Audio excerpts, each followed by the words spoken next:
بسم الله الرحمن الرحيم السلام عليكم ورحمة الله وبركاته waxaan ku suganahay xafiiska jaaliyadda Soomaalida Ogaadeniya ee magaalada Edmonton maanta waxa lagu qabtay xasuuqii Ogaadeniya ee loo asteeyay bisha 2 ee February halkan waxa ku sugan maamulkii jaaliyadda qaar kamid ah adigoo magacaaga ku bilaabaya bal maanta hawshan aad qabateen maxay ahayd الحمد لله رب العالمين وبه نستعين على أمور الدنيا والدين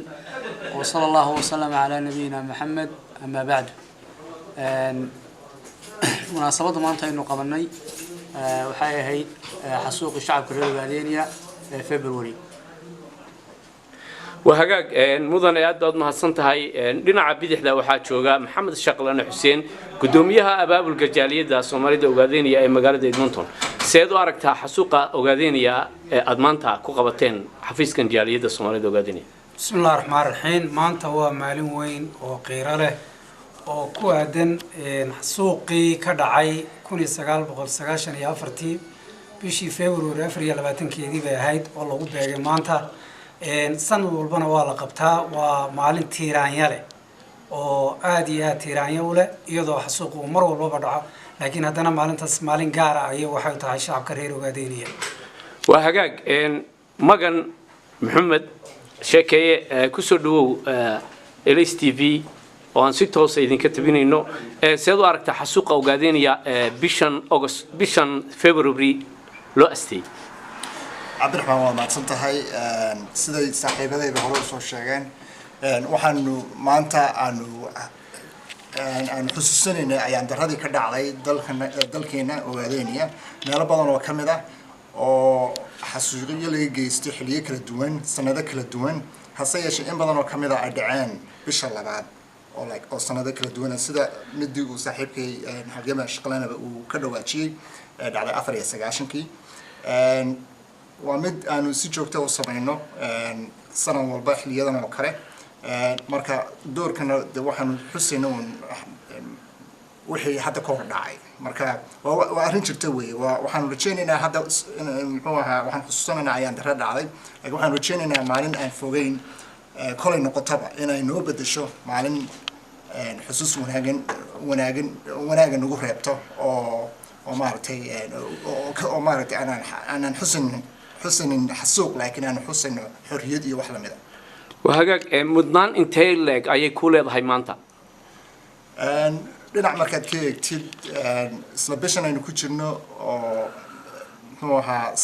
waa sidoo kale waa maalintii aftida Ogaadeniya weeye marka dhinaca aftida marka laga eego mudnaan weyn bay ilaadahay ama noo leedahay sababtoo waxaan u halgamaynaa waxa weeye shacabka Soomaaliyeed ee reer Ogaadeniya inay helaan xaq ah ay ka tanintooda dhinacaas sidaas bay dhinaca kale markaad eegtid waxaan iyadana mudnaan noo lahaanaysa inaan xusno ayaan daradii dalkanaga ka dhacday anagoo aan ka qeyraysan wixii waaga dhacay xusus iloobanina oo waligeeyo aan xususnaanayna marka mudnaanteedu aad bay weyn tahay وهاجاك أدوان ما سنتها شغلنا أيام كسر نقولنا شغلنا مالين تاني ومالين كوين ومدة الصومالية أوغادينيا وح حقيقة أو ربعة أو إنه دعدي مالين تها من نجسين كرتا بسم الله الرحمن الرحيم ها مالنتا حقيقة ولا قاسين كرا وحنا قد على مجالات وردير قول كدو الله كوني سجال وسجاشن يافرتي بيش أفريقيا لبعتين كذي بهايد قدومي وحوا كوع حقيقة كوع قدومي وقت قاس شباب ودنا حرينت وقاعدين الشيخ إبراهيم عبد الله أو كسبنا ماشى أيا وير لو سوقار شعب كان ما دام وقدومي ماشي تشوقي waxay difaacayeen oo mataqaanay ay ka difaacayeen cadawga soo weeraray gudoomiyahooda ka difaacayeen sida daraadeedna gudoomiyihii waa la difaacay laakiin dadkii shacabka ahaa ayaa ku dhintay oo qaar ciidamadii baa ku dhintay iyo shacabkii ma sha Allah maalintaasi shacabka reer doolo magaalada Wardheer qayb libaaxla ay qaateen waxayna u diideen cadawgii inuu gudoomiyaha gacanta ku dhigo waxaa doon ma santahay mudane Faarax ku soo dhawow حسوس إنتين لك أي كولة هاي مالنتا حسوقة أوغادينيا الحمد لله رب العالمين إلهي ما هذا سكله إلهي سبحانه وتعالى إن جلسي هل جن كمانتا كوي وشقيني وسعيني متقنا وقت جولا يمال جولا ku bixinaya naftoodana diyaar waa alxamdulilah ilaahay naga dhigay baa horta mahadda iskale ثم waxaan ilaahay subxaanahu wa tacaala uga rajeynayaa mujaahidiintii halganka naftooda u waayay inuu ilaahay subxaanahu wa tacaala jannadii geeyo shacabka reer Ogaadeniya dhammaan gobolada sagaalka gobol ee reer Ogaadeniya xasuuq usa ka dhacay ma jiro laakiin waxaa tiiraanyo weyn mar walba igu reebto marka aan daawado xasuuqi qabidaar ka dhacay marka sidaa mar walba oo mataqaanaa gabal ii dhaca waa ii bariyaba xasuuq baa reer Ogaadeniya ku socdo marka ilaahay subxaanahu wa tacaala waxaan ka rajeynayaa kii qabidaarna ma aha kii wardheerna ma aha kii mataqaanaa shabeelle ka dhacay ma aha kii mataqaanaa goday ka dhacay ma aha waxaasoo dhan mataqaanaa ma aha laakiin waxaa weeyaan maalin walbo gabal dhaco waa bariyo xasuuq baa ku socdo shacabka reer Ogaadeniya ma aha kow iyo laba iyo saddex iyo taariikhda ay xusayso ma aha every day waxaa ku daliila shacabka reer Ogaadeniya maanta xabsiga mataqaanaa banaanka markii laga soo saaray aad moodayso dad mataqaanaa aad moodayso juud wa maajuud aad moodayso kaasaa daliil ku ah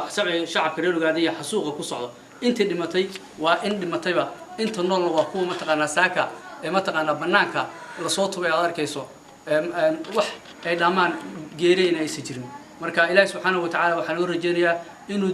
dulmiga asaga ay kor saaran ka dulqaado faraj khayr qaban u furo ayagii annaga oo maalin xoran insha Allah tacaala inuu ilaahay nagu kulmiyo Ogaadeniya ka rajeynaya insha Allah tacaala waa hagaag mudane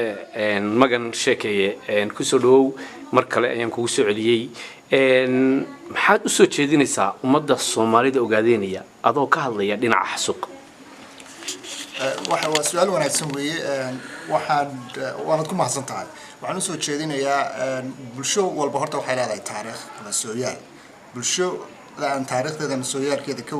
ka warhaynina waxayna sidoo kale iyadu waxayna garan karin meesha xigta ay u socoto marka waxaan xusayaa ama aan dhaho xusuusinayaa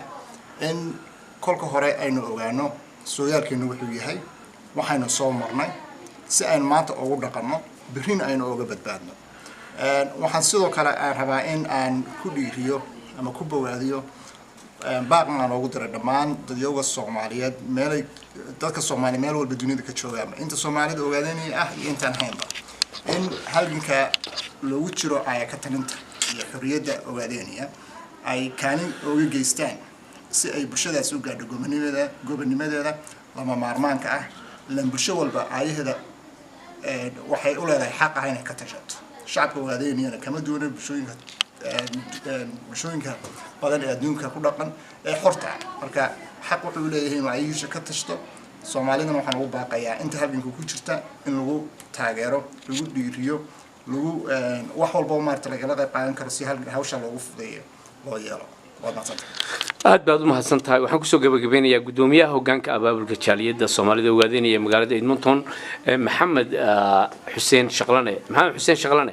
maxaad ku daraysaa barakicinta dhibaatada wadanka ka taagan iyo xasuuqa joogtada ee ka socda Ogaadeniya bismillaahir rahmaanir rahiim Cabdiraxmaan waad mahadsantahay marka ugu horeysa aan ku soo laabto inta uu halgankaasi socdo oo barakicinta iyo dilka iyo xasuuqna uu soconaya waa wax taasi jirto caama weeye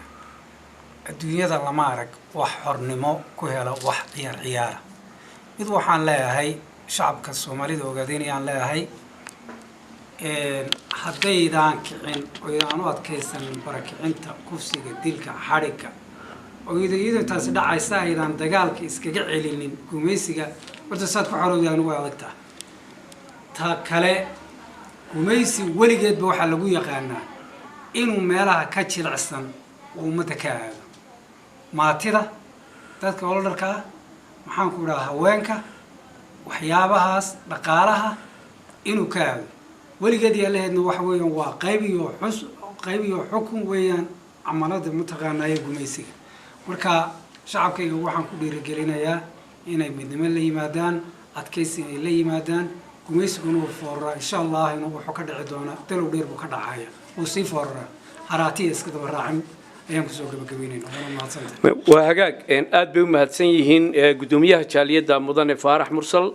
gudoomiyaha hoggaanka abaabulka jaaliyadda Soomaalida Ogaadeniya Maxamed Shaqlane Xuseen iyo magan sheekeeye oo isaguna xoghaynta jaaliyadda ah aad baan idinka mahad celinayaa waqtiga fiican aad siiseen warbaahinta Soomaalida Ogaadeynaya ee Ilays TV maanta waxaan ku sugannahay oonu idinkala qayb qaadanay maalintii xasuuqa Ogaadeynaya oo ka dhacay xafiiska jaaliyadda Soomaalida Ogaadeynaya ee magaalada Edmonton waa aniga oo Cabdiraxmaan Sheekh fi amaan ilaa intaan dib u kulmayno idinkana waa idin mahad celinayaa aad baad mahadsantiin